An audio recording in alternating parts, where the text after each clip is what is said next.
This is part 2 of our special webcast with Cliff Barackman. You know, the guy from Finding Bigfoot. Well, like Cliff said at the end of part 1, it gets better. And boy, does it. I'm sorry. Hang on. No, Matt, I'm busy. Speaking of Moneymaker, did you know that Matt quite possibly ruined Cliff's Bigfoot sighting? You know, back in season 1, when he went running after it on the hill? There's something on the hill! Yes, Matt, we know. Well, we talk about that, and we also ask Cliff many questions from his fans, like, what's his favorite memory from the TV show? And where are they going to film next? As if he could answer that. But you know what? We also ask Cliff some very important questions, like, does Bigfoot cloak? Does Bigfoot use infrasound? Does Bigfoot use mind speak? Let's end the debate on that once and for all, shall we? Is Cliff mentally constipated? And how does Cliff want to die?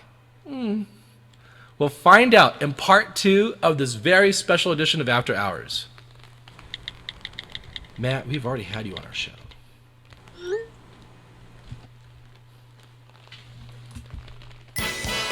Questions were asked online by Cliff's fans on his Facebook page and in the Facebook group Bigfoot Community. Glad you could join us. Welcome to After Hours. My name is Rictor. I am your host. Rictor! What? Leave him alone! It's Judgment Day for Sasquatch. Thanks for dropping me like a stud. Now we got Rictor going. We're gonna have to hear about it all night. That's a bunch of screaming memes out there, and that's the scoop that has been reported so far. By your opinion that you are no-kill, you are dooming the species to be extinct. Well, when you don't believe in Bigfoot, everything you see that might be one is something else. We thought that we had the holy grail of DNA. When are we going to make a video, Rictor? And I mean not an X-rated one. Dr. Todd, you've also been called the scoff dick. Yeah, well. You can't talk about I can't! Hello? Is this thing on? Am I muted? Can you hear me? Hey, Rictor, I've got a question for you. How does it feel to lose Bigfoot Bounty?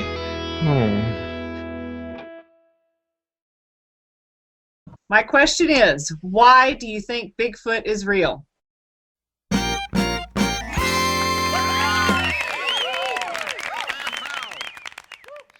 Cliff Barackman, Bigfoot researcher, educator, guitarist, After Hours regular.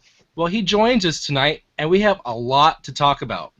He's our favorite blue-eyed researcher from Finding Bigfoot, which airs on Animal Planet. It's now entering its 5th season. It's been very successful, and he's been on here a couple times. We had him talking about Stacy Brown's thermal footage. The problem is with Bigfoots is that they're man-shaped, basically. And generally speaking, the sexual dimorphism in the species indicates that the males are real big and the females aren't so big. We also had him on when we were talking about his Bigfoot road trip with his buddy, another Bigfoot researcher, Craig Flippy. You know, you got Cliff and me are like total opposites. You know, he's like the most well-spoken guy I've ever heard, and I can barely talk right now. So tonight, we cannot wait to find out what's going on in Bigfoot, his TV show, and his opinions on the status of Bigfoot today. So let's introduce everybody that's here. The beautiful Tammy Murray, my co-host. Hi, Ricky. Hi, Cliff. Hi, Steve. Good to see ya. And joining us once again is our Team Tazer investigative reporter, Steve Alcorn. Hi, Ricky! Sorry, I had to. Last but not least, Cliff Barackman. Thank you for joining us tonight. Oh, thanks for having me on. It's been too long.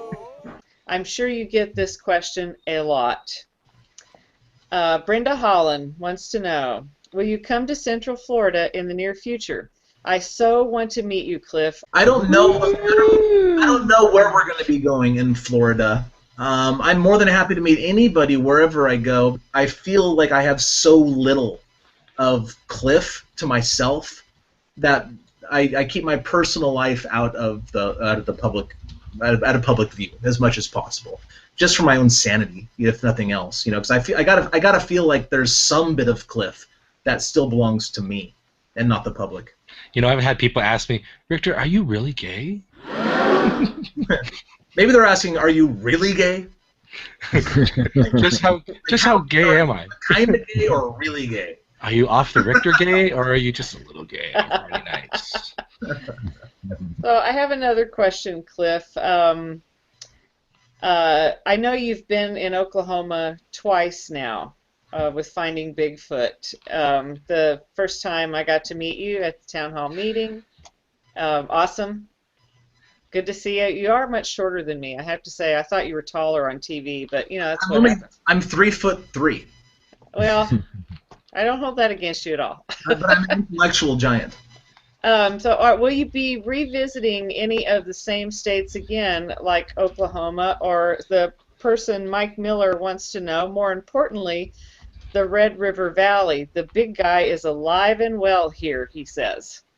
Well, first of all, even if I knew where we might go in the future, which I don't, I couldn't say. I'm not really supposed to talk about that sort of stuff because we like those things to be surprises. Mm-hmm. But I can honestly say that we have no idea where we're going next at this point, which is kind of nice. Although we've been to 40-something states, we're kind of running out of new places to go as far as states go. Luckily, a lot of those states have a lot of fantastic locations within them, so we have a wide variety of locations to choose from. So that won't just limit you to 10 more episodes, right? No. You've been to 40 states, so you can go revisit as many states as you want. I feel that no one can tell me what to do. Gosh, I am still holding out for when you guys go to Hawaii, because I want to see Matt Moneymaker in a bikini. Her banana hammock sort of thing, yeah. I think they should do the Las Vegas episode, Rictor, and find the Sand Squad. I think Rictor's drawn that, hasn't he? Oh. Not in the bikini. To get back on track here, when did you first develop an interest in Bigfoot? And that's from Holly Patterson. I can't remember a time I wasn't aware of the creatures and liked them, basically. When I was 4 years old, I think it was 4, maybe 5, there was this kind of politically incorrect group that was before Cub Scouts called Indian Guides. And it's basically, I'm not even sure they're around anymore. I don't think they really should be. But it was basically an opportunity for, young boys like myself at the time to go camping with their dad and stuff. And it was a father-son activity sort of thing. And you do outdoor things. It's like pre-Boy Scout stuff, pre-Cub Scouts, actually. And I remember being 4 or 5 years old and wanting to, you got to name yourself if you were the little kid. Like, I would be Little Bear and my dad would be Big Bear sort of thing, And so I remember at the time wanting to name myself Little Bigfoot, and my dad would be Big Bigfoot. Now, and I didn't understand oxymorons at the time or redundancy, but I didn't like the way those sounded. So I didn't. But so that's my first memory. But I was like 4 years old, so I think I've always been interested in them because I've always loved monsters. Godzilla was kind of my thing when I was like 5 or 6 years old, So I'm really excited about the new Godzilla movie coming out next month, obviously. And I think it was my interest in Godzilla and King Kong and Bigfoot at the time because I was watching documentaries and stuff in the 1970s when I was growing up. It was all just one big thing, like monsters. I just love monsters, as I think most little boys and a lot of little girls probably do. Tom Skalenka and Jimmy Dunlap have the same question. Have you actually seen a Sasquatch? And if you have, could you describe your encounter? Maybe. I either saw a Sasquatch or a human where most humans ought not to have been.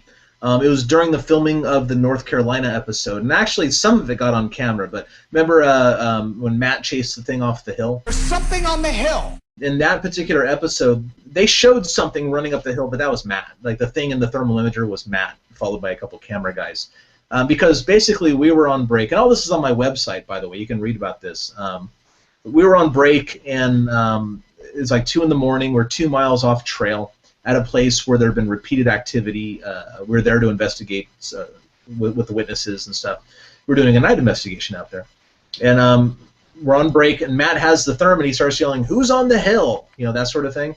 And we're going, "No one's on the hill, Matt. Somebody's on the hill," And a very long story made short, Matt yelled at it. It started moving. He demanded that thing identify itself.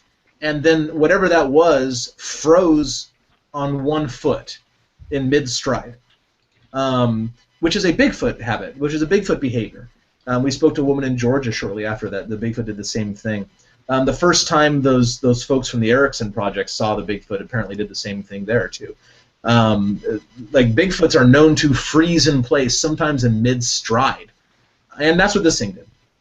And he goes, so Matt yells at it some more, and being Matt, and then I turn and look with my thermal imager, and I see this thing moving across the hillside. It's navigating the hillside without a light, and it's like 2 in the morning, and it's wooded, and there's brush and stuff up there.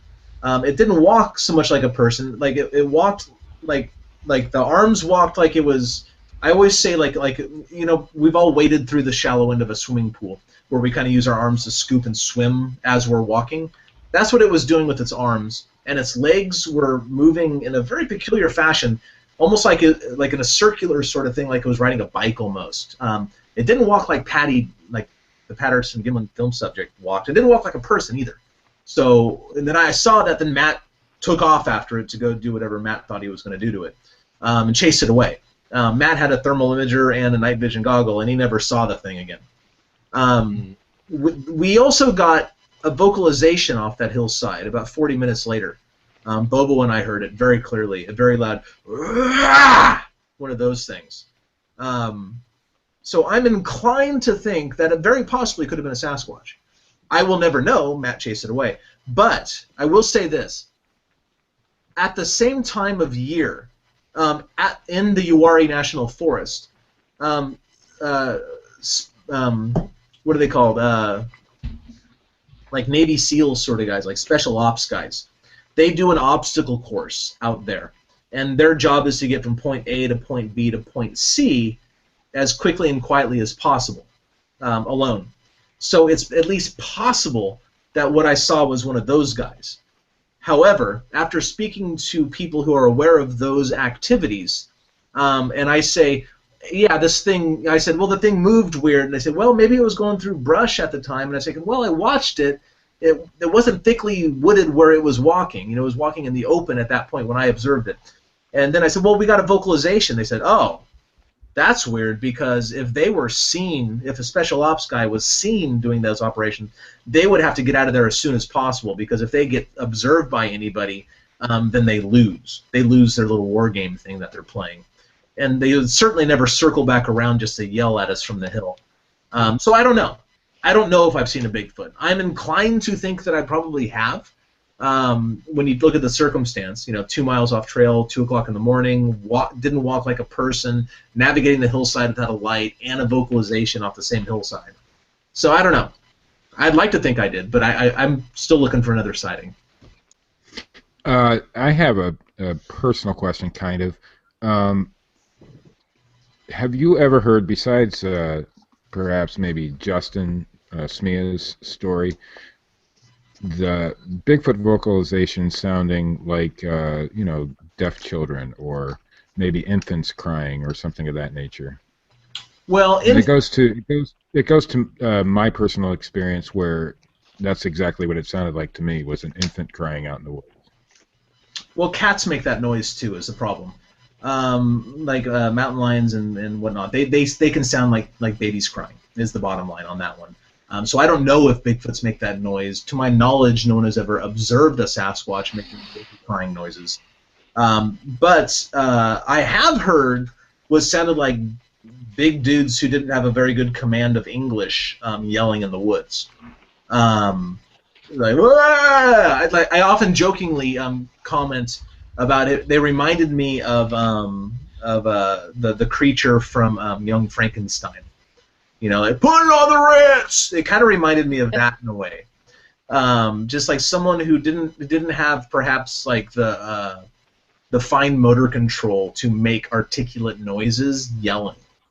So I'm inclined to think that was a Bigfoot, and just because where we were and what it sounded like and how loud it was and the history of activity in the area and a number of other factors. But as far as babies crying in the woods, to my knowledge, I've never heard a reliable witness say that they saw a Bigfoot make that noise. Okay. So I don't know. Well, speaking of noises, I'm sorry, Steve, go ahead. Well, I just had a real quick follow-up. My experience wasn't necessarily like a crying, but it was more like a, well, kind of like Justin described it, but it was rather, it sounded very young. The whatever it was sounded young, but it was more like deaf person speaking, that kind of thing. So I think that might be one. I think that they make a huge variety of noises, and it makes sense that they would sound similar to that. I think that's a reasonable assumption, but it's hard to say. Right. Okay. Speaking of noises, Tammy, what was that song in the 80s? Come on, Arlene. Yeah. Yes. Revamped for the 90s with a band called Save Ferris. Okay, sing it, Tammy. Okay, Eileen Seacrest says subsonic frequencies. This is a very exciting and promising new area for Bigfoot research. I'm so intrigued by the article you posted recently. Could you talk about that article? Oh yeah. I just dug a little deeper into the idea of infrasound. It's been speculated that Bigfoots might be using infrasound for some time now, probably 15, 20 years. So it's not exactly a new idea. I think the first book I read about that possibility in was Dr. Meldrum's book, and I forget what year that was published, perhaps 2006, I think. So it's probably been published for almost 10 years now, in books, let alone websites. But a lot of animals use sound frequencies that are beyond the range of human hearing. Bats and dolphins are a very common example, but they use something called ultrasound. The prefix ultra means above, so above the frequency that humans can hear. But infrasound, infra means below, so the frequency of those noises are below what humans can hear. Very large animals tend to make those, like elephants make those, for example. And there are some excellent advantages for an animal like the Sasquatch or anything else to be using infrasound. First of all, infrasonic frequencies, the wavelengths are so long that they do not get absorbed by trees. You're out in the woods and you yell, the trees act as a sponge and kind of soak in all that noise. But infrasonic frequencies can go through the trees and not get absorbed. In fact, they can go through the ground. So a Bigfoot on one side of the mountain could make a noise, and it could travel through the ground, through the earth itself, and be heard on the other side. That would be a huge advantage for a Sasquatch-like creature to locate others of their own kind. Elephants use infrasonic frequencies to communicate with one another up to 10 miles away. They go real deep rumbly noises, and it travels through the earth itself, and they feel and interpret those communications through their big old feet. That's part of the reason they have those big old feet, actually. So that would be one advantage. There's also the advantage of the possible side effects of infrasonic frequencies at high enough amplitudes. And the Navy, the United States Navy, was doing experiments with infrasonic frequencies to be used as a non-lethal crowd control at one time. A lot of people have heard of the brown note. South Park did an episode on it, where some frequency can make people crap their pants. Well, that's an infrasonic frequency. It's kind of mythological. I'm not sure that's the real deal. But besides crapping your pants, there are actually a lot of documented effects of infrasound, including visual hallucinations, the feeling of being watched, people collapsing, vomiting, nausea, disorientation, and I could go on. There's more stuff too. And pretty much all of those things at one point or another have been reported with Bigfoot sightings. In fact, even Dr. Krantz in his book reported that a lot of people feel that there's something watching them before they observe the Sasquatch. There has to be an explanation for that, and I think an infrasonic one makes sense. A lot of people report being zapped and whatever word they want to use. Maybe that's infrasound. Maybe it's just their mind playing tricks on them. Who knows what it is? That's never happened to me, so I can't speak to that. Although I know some people that I take seriously that claim that it has happened to them. Okay, well, maybe there's something to it. But and I'll say that's interesting that infrasonic frequencies can actually cause people to hallucinate to various degrees. I mean, they're not like tripping or something like some 60s hippie or something. But a lot of haunted houses have been discovered to have infrasonic frequencies resonating in their pipes. Humans hear it to about 20 hertz, 20 vibrations per second. Below that, we can't hear. Infrasonic frequencies of 17 to 19 hertz have been associated with haunted houses. And when they call a plumber in and fix the pipes, the ghosts go away.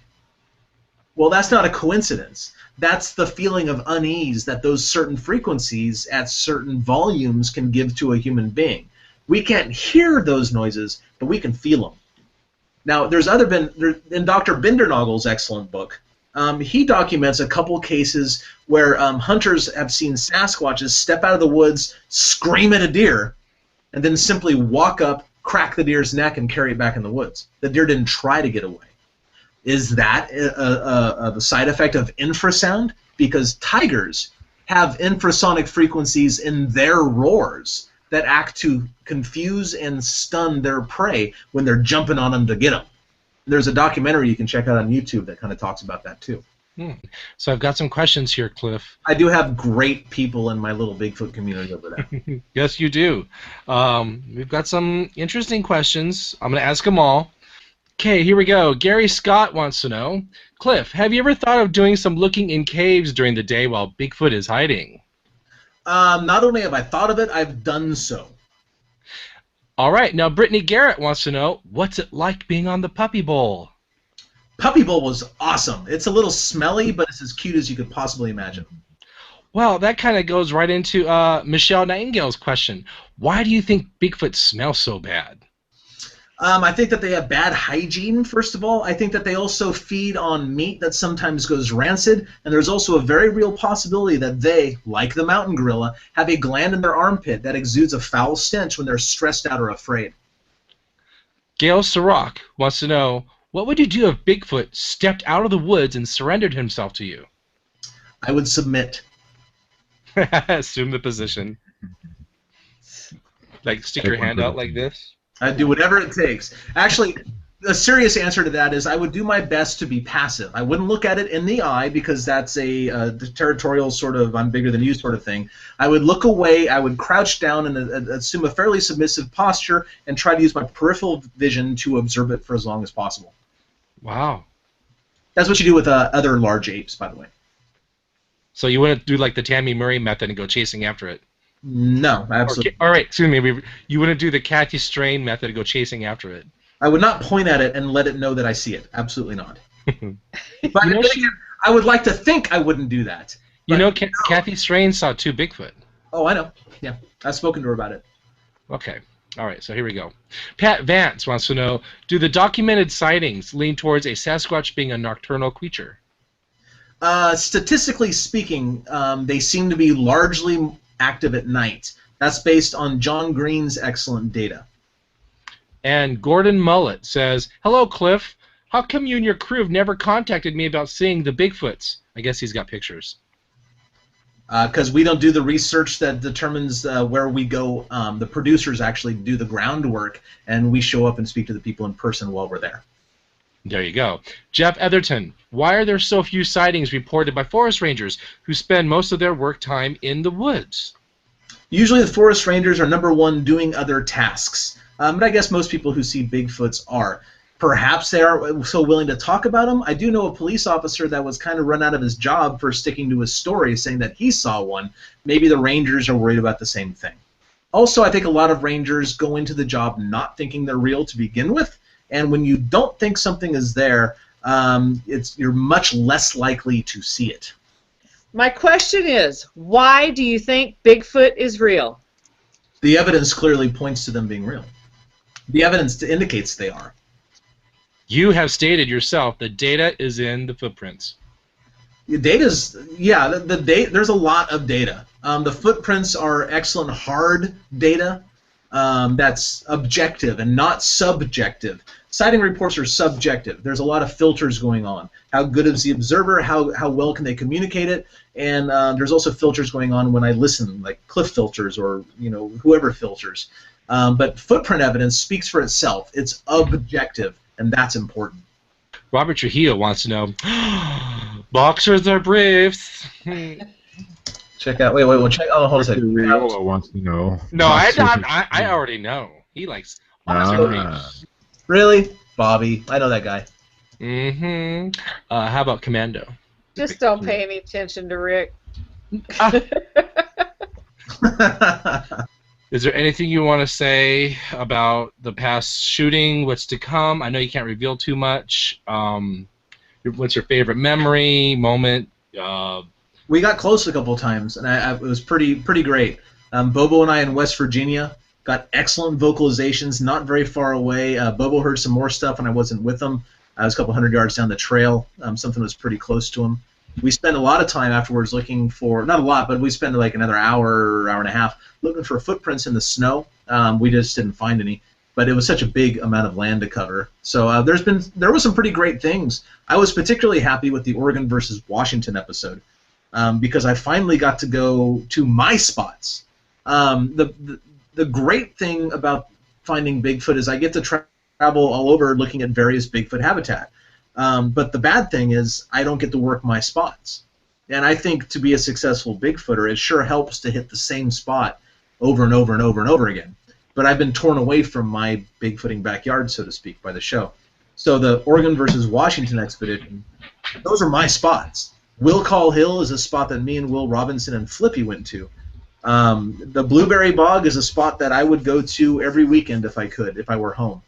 And they both produced for us. We missed a recording of a vocalization at the Blueberry Bog, and we got definite knocks up at Will Call Hill. So it's good to know that my spots are still producing, even though I'm not there to listen to them. There's a lot of debate still ongoing right now in all the different Bigfoot groups on Facebook. Does Bigfoot cloak? Is Bigfoot more animal or more man? Does Bigfoot have mind speak? What are your thoughts? Does Bigfoot cloak? No, I don't think so. I do think that they are very, very good at adapting their environment. They seem to melt into their background, which a lot of people would think they disappear. I also think they can drop to the ground and remain relatively hidden, even though they are 8 feet tall and really big. But I've spoken to some people who have said that no, it disappeared, it faded away in front of my eyes. Maybe that's true, but I don't see why one species would be able to do something that is utterly unprecedented in every other life form on the planet. That just logically doesn't make sense to me. Because I mean, they're amazing animals. I just don't think they're that special. There's nothing that they've been reported doing that other species don't do better, frankly. Except for maybe remain unproven for this long. Mind speak. Like say I looked at the Bigfoot and I knew right away that if I raised the camera it was going to kill me or whatever else, whatever thing. Well, when I was in Australia talking to the Aboriginals about Yowies, the Bigfoots down there, we asked them so do you ever look do Bigfoots or the Yowies rather do Yowies send you messages in your brain and that sort of thing like mind speak or alluding to mind speak. And the guys looked at us confused and say, well, a dog can do that. I go, well, I guess you're right. Because Sochi tells me when she's hungry, and I know exactly what she's talking about, And I don't think it's that big. I don't think it's that big of a difference. So if there is something going on, I think it's that. And what was the other one? There's cloaking, mind speaking, and something else. More animal than man. Oh. As far as them being more animal than man, well, what are men? Plants? Are they protists? Because you only have 3 choices: protists, plants, and animals. We're animals too. We belong to the biological kingdom. Now, there's a thing this argument, this nonsensical argument out there, in my opinion. Are they apes or humans? Well, we're all one big happy family. You know what? And gibbons, which are lesser apes, are in that family too. But it's a gradient. It's not a this or that. There's a gradient going from white to black, for example, and there's a bunch of grays in between. Gibbons would be on one side and humans would be on the other. All the apes are somewhere in there. The fact is that a lot of apes have human characteristics, and what most people, And what many people choose to ignore is that humans have ape characteristics. We are in that family, like it or not. And Sasquatches are too. They are not human beings. They are not Homo sapiens sapiens, which is what we are. Clearly not. We don't look like them. We don't grow that big. We're not covered in hair like that. They have a different stature. They have different proportions. Their hand and foot structure is different. We are not the same species. They are Sasquatches. That's what they are. They're not humans. They are Sasquatches. And that does not mean we should respect them any less than another person, because they're very human-like. They are not humans. They are Sasquatches. And to me, that's enough reason to give them the respect that they deserve. Do you think that people like are doing more harm to field research with their nonsense, that they are the descendants of Cain, the watchers of man, and that they are able to read our memories and keep up on us by pretty much mind raping us like some kind of Vulcan? You know, the cool thing about Bigfoot is that for the time being, when they're still, mythological, like they're not proven, there's no biologist studying them, people can go out and enjoy the subject however they choose. So people who go out there and say that Bigfoots can do this or that no other species on the planet apparently does, but they can. Bigfoots can for some reason. But that's fine. They can enjoy the subject in that way. I'm not going to step on anybody's toes. I want people to enjoy Bigfoot. I do. And I don't want anybody to tell me I'm wrong or an idiot or anything like that. I'm not going to cast judgment on people who are enjoying the subject and enjoying the outdoors in a way that they choose to. I would be more interested in hearing from those same people after academic acceptance, trying to reconcile the experiences that they had with the biology that will come from it.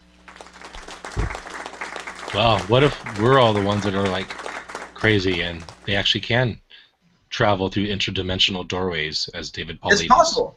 It's possible. Sure. It's possible. But having been around Bigfoots a fair amount, in my opinion, over the last 20 years, I have never seen anything at all that suggests that's the case. And I think I've been around them enough that if that was the case, they might have stepped forth and let me know that somehow. Because these other people who go out the first, second time and have these strange things happening to them, well, Bigfoots have had that chance to do it to me, and certainly they'd like to mess with me because I've been out there so much chasing them, and they would know that, right? But then again, I've been accused like, oh no, you're just mentally constipated. You're not the kind of person that mentally constipated. Yeah, like I'm not the kind of person. I'm not one of the chosen ones or whatever. That's cool. I'm out there studying the Bigfoots as I think they are, based on my own experiences and observation. Other people are allowed to do that too. That's totally fine. That's totally cool. Enjoy the woods. I want everybody to. I've got nothing against those people at all. I just don't you think that maybe people are possibly put themselves in danger by thinking that Bigfoot's your friend? He is forest people. Watch Grizzly Man with Timothy Treadwell, and then look for yourself in Timothy, and you'll answer your own question on that one. A movie called Grizzly Man about a guy from Malibu who chooses to go live with his friends. And he got eaten. Yeah, he and his girlfriend were killed and eaten by a bear. Eventually, it took a couple years, and he got a lot of amazing footage of bears and stuff like that. But when I watched that movie, it was a little uneasy because I saw myself in that guy. But then again, we all have to die sometime. And would I rather die by being wrapped around a tree by a Sasquatch or in a hospital with tubes in every orifice? Well, I choose the Bigfoot method, So, Cliff, you released a DVD with your adventures with Bigfooter Craig Flippy, Bigfoot Road Trip, which I've seen, and it was cool. Will there be a sequel? Yeah. We're about probably 70% of the way done filming it. We still have editing to do, and Flippy just picked up another job, so he might be a little tied up for the next couple of months. It might take a little longer than I think. But we have some great segments coming on the next one, Volume 2, including a little biography on Jerry Crew, who I mentioned several times, who gave us the word Bigfoot, and the original 1958 casts from Bluff Creek. Rediscovered. Didn't know where they were until just a few years ago. Turns out they're in my hometown. So I went over to visit those, and I've got great footage of the original cast, a bunch of really fantastic historic documents that I didn't even know existed. So for a Bigfoot history buff, the segments that are coming up are just going to be phenomenal. I'm hoping to get everything edited together and out. Well, I was hoping by summer, but I'm seeing now that's not going to happen. So hopefully by fall. We'll see. Because Craig and I both have work we have to do, so we'll see when I can actually get that together. But it is coming, I promise. Finding Bigfoot, it will eventually end, and then something else will come along.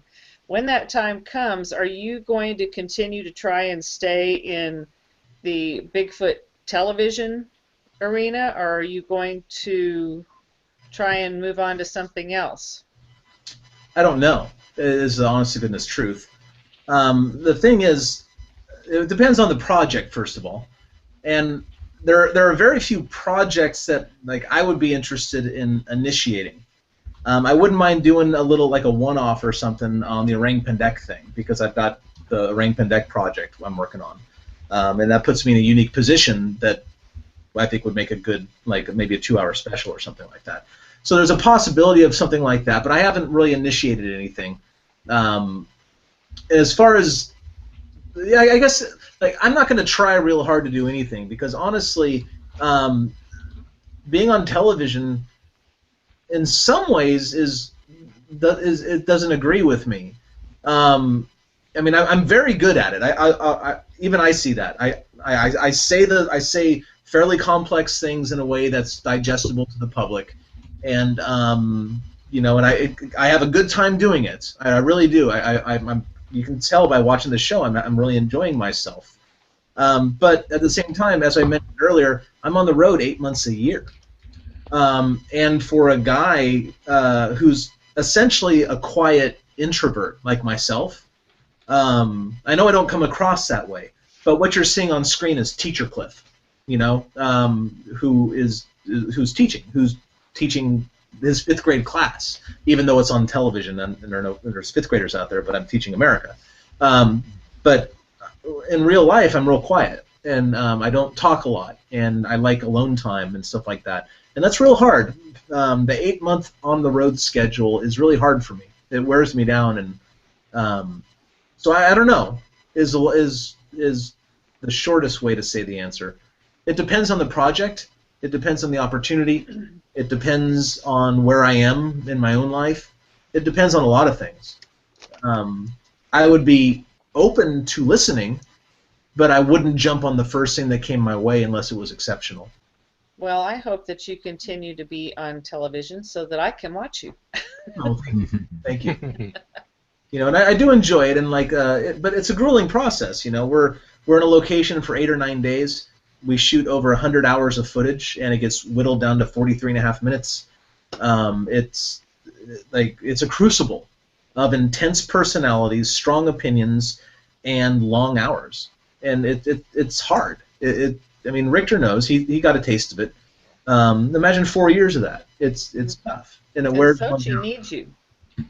Yeah, and Sochi needs me, and my friends need me, and the other important people in my life, they need me around.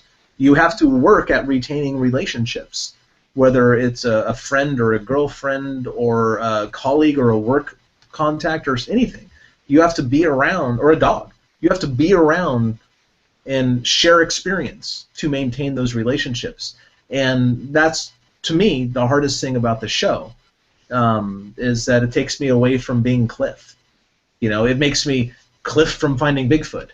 But that's a different guy. There's another Cliff as well. And I miss that guy sometimes because I don't have an opportunity to be him.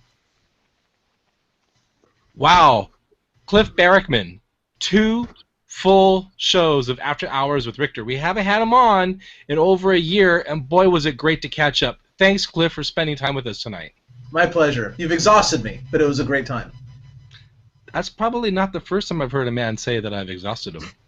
But it's the only time I'll ever say that to you. Alrighty. Good night, Steve. He is our investigative reporter. Good night, Rictor. And Tammy. Good night, Rictor, and thanks, Cliff, and congratulations again on Sochi. Oh, thank you very much. Check out sweetsassyglassy.com. I should call you Dictor Riolo. I'm just kidding. Cliff Barackman just called me Dictor.